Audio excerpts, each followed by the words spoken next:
Present po.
Suot ng ngipin ko. So, nasan tayo ngayon? Nandito tayo sa Pasig City kung saan itinalaga ang Sir. So, bali, ano masasabi mo ngayong araw? Over sa tired. Di ba? So, di nalagkit. Tata. Simulat 8 a.m. Tama ba?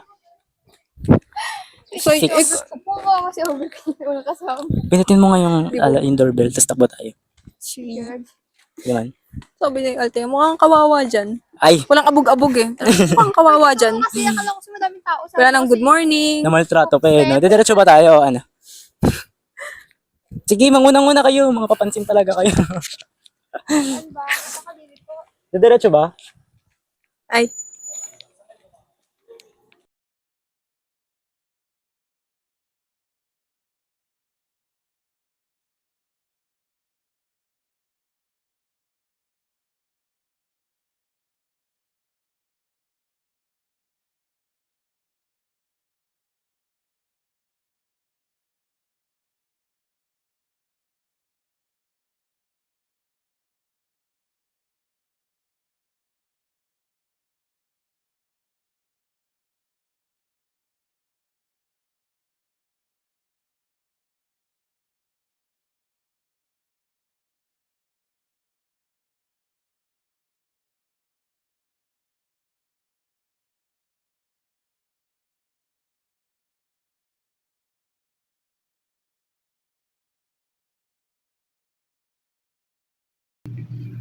Hello.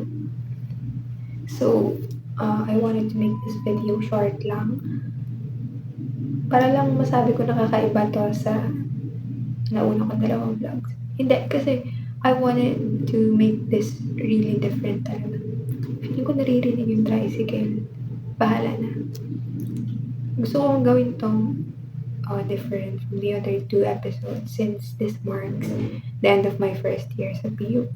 So, second year na tayo at dapat pa tayong matuwa. Ay, hindi. At malapit na rin ang pasukan.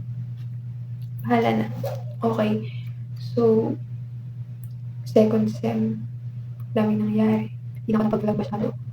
When I say maraming nangyari, hindi yung maraming nangyari na naging productive. Ako. Like, basta, dami kaganapan. Hindi lang sa ACADS, personal din and all. Hindi tayo maasikaso ng pagiging vlogger natin. Anyways, so, 3 weeks before mag-bakasyon, sabi ko, nagsulat ako. Ang bagay na natutunan ko as freshman, sabi ko, I'll share this sa vlog once na mag-bakasyon. Pero, nag-bakasyon kami. Ewan, I just felt like, I have to rest. Hindi lang sa ACADS, hindi sa buhay din.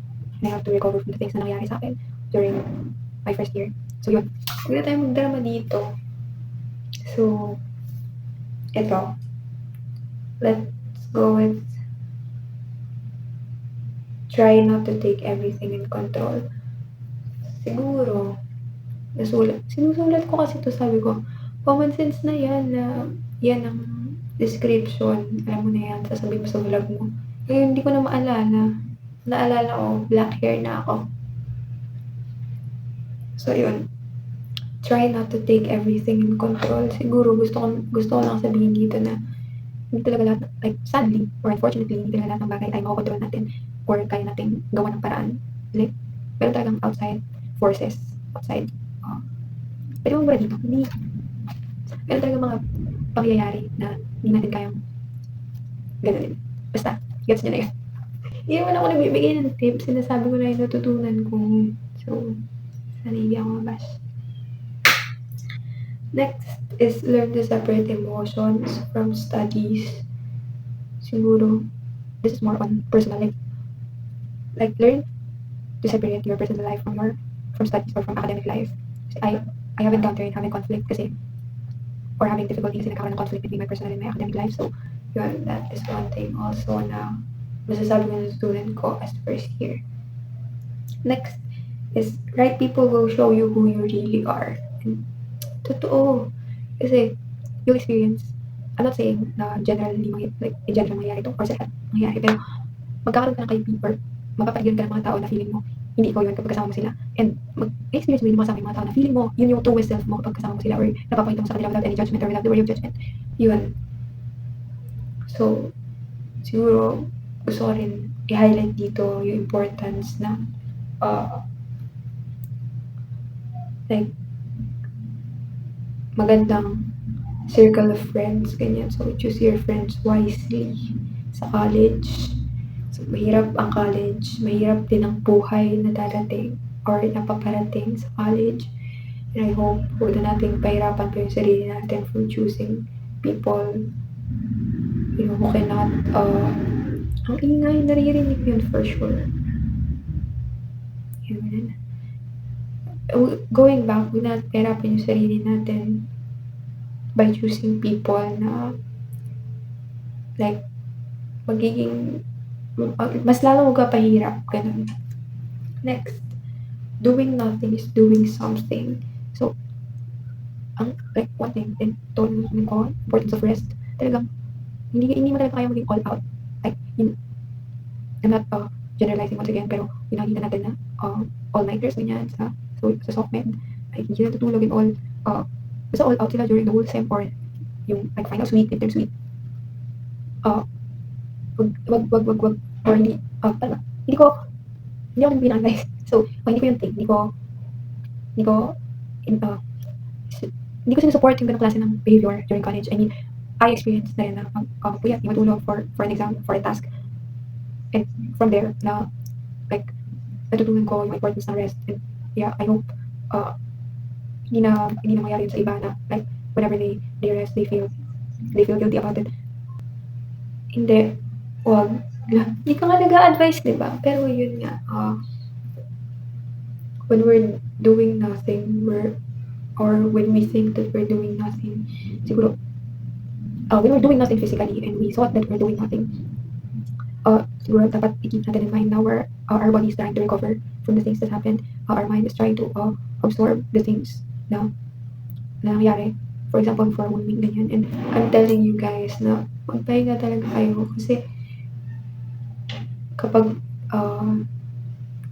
talagang all out, like hindi kayo nagpapahinga, your body will show you signs. Talagang gagawa ng paraan yung katawan ninyo para sabihin sa inyo na, oops, magpahinga ka.